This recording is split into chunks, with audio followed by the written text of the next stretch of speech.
அனைவருக்கும் இனிய வணக்கம். நான் உங்கள் மதுரை ராமகிருஷ்ணன். இன்றைக்கு நம்ம பார்க்கக்கூடிய புத்தகம் சே. கார்த்திகா அவர்கள் எழுதியிருக்கக்கூடிய இறகென இருத்தல் என்கிற ஒரு அற்புதமான புத்தகம். இந்த வாழ்க்கையில் இந்த இறகு மாதிரி இருக்கணுமாங்க.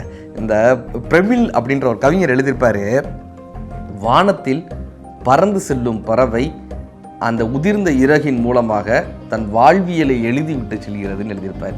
அந்த வாழ்க்கையை எழுதிட்டு போதுதான். அப்படி ஒரு வானத்திலிருந்து ஒரு பறவையினுடைய இறகு எப்படி விழுகிறதோ அப்படி இந்த வாழ்க்கையில் எந்த சுவடும் இல்லாமல், எந்த அழுத்தமும் இல்லாமல் ஒரு இறகு போல் இந்த வாழ்க்கையை வாழ்வதற்கான சுகம் இருக்கிற, அது ஒரு மிகப்பெரிய சுகம் என்று இந்த வாழ்க்கையை இறகு போல் எப்படி வாழலாம் என்று கற்றுக் கொடுக்கக்கூடிய புத்தகம் இந்த புத்தகமாக இருக்கும். ஒரு ஜமீன்தார் குதிரையில் வந்துக்கிட்டு இருந்தார். ஒருத்தன் பின்னாடி கொடை பிடிச்சிக்கிட்டே வந்தான். எய்த்தாப்பில் ஒரு பிச்சைக்காரரும் வந்தார். ரெண்டு பேரும் வெயில் தாங்க முடியாமல் ஒரே மரத்துக்கு கீழே போய் நின்றாங்க. பெரிய மரம், ஒரே மரத்துக்கிட்ட நின்றாங்க. இப்போ இந்த பிச்சைக்காரன் ஜமீன்தாரை பார்த்து கேட்டான், ஐயா நீங்கள் தான் குதிரையில் தானே போகிறீங்க, நீங்கள் குதிரையில் தானே போகிறீங்க, உங்களுக்கு எதுக்குங்க செருப்பு? எனக்கு கால்லாம் சுடுது, நடக்க முடியல, கால்லாம் சுடுது, எனக்கு அந்த செருப்பு தரீங்களான்னு கேட்டான்.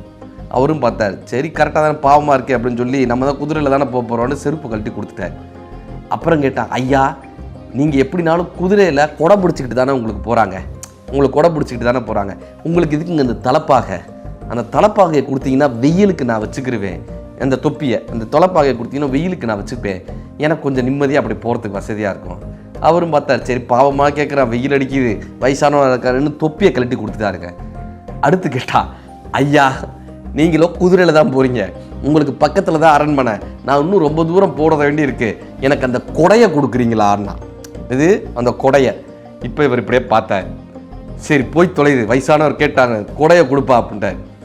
கடைசியாக கேட்டா, ஐயா நீங்கள் என்னோட சின்ன பையனாக தானே தெரியுறீங்க, இளமையாக தானே இருக்கீங்க, உங்களுக்கு பக்கத்தில் தானே, உங்களுடைய மாளிகை வந்து பக்கத்தில் தானே, நீங்கள் அப்படியே நடந்து போயிடுறீங்களா, நான் இந்த குதிரையை எடுத்துகிட்டு போட்டுமான்னா.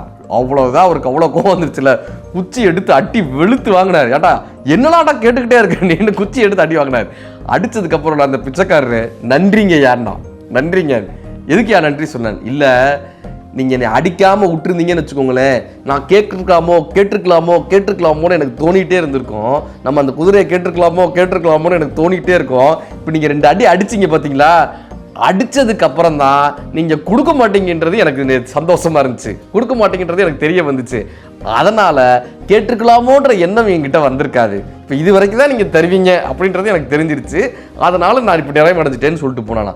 சார் வாழ்க்கையிலையும் நம்ம போய் இதை கூடு அதை கூடுன்னு இயற்கைக்கிட்டு இறைவன்ட்டையும் கேட்குறோமே, 2 அடி வாங்கினதுக்கப்புறம் தான் நமக்கு இது கிடைக்காதுன்னு நமக்கே தெரிய வருது, கரெக்டாக? ஆனால் இந்த வாழ்க்கையை எப்படிப்பா வாழணும்னு கேட்டாங்க.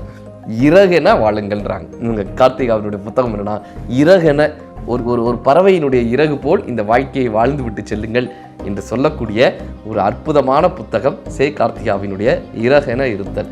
இந்த வாழ்க்கையை எந்த கஷ்டமும் இல்லாமல், இந்த ட்ரெயினில் எழுதியிருப்பாங்களே சார், லெஸ் லக்கேஜ் மோர் கம்ஃபர்ட்னு போடுவாங்கல்ல, வள்ளுவர் சொல்லுவார், யாதனின் நீங்கியான் நோதல் அதனின் இளன்வர். எதை விட்டு நம்ம பிரிஞ்சிருக்கோமோ அதனால் நமக்கு கஷ்டம் இல்லைன்னு. நீங்கள் இந்த குறளை சொல்லும்போது கூட பாருங்களேன், உதடு ஒட்டாது. யாதனின் நீங்கியான் நோதல் அதனின் இல. உதடு ஒட்டாது சார். அட்டாச்மெண்ட் இல்லாமல் எதில் இருக்குமோ அதனால் நமக்கு வாழ்க்கையில் துன்பமே இல்லை அப்படின்னு கற்றுக் கொடுக்கக்கூடிய குறள் அந்த குறள். அப்படியா ஒரு வாழ்க்கையை பீஸ்ஃபுல்லாக வாழணும் அப்படின்னு நினச்சா இந்த புத்தகத்தை உங்களுடைய வழிகாட்டியாக வச்சுக்கலாம். நன்றி, வணக்கம்.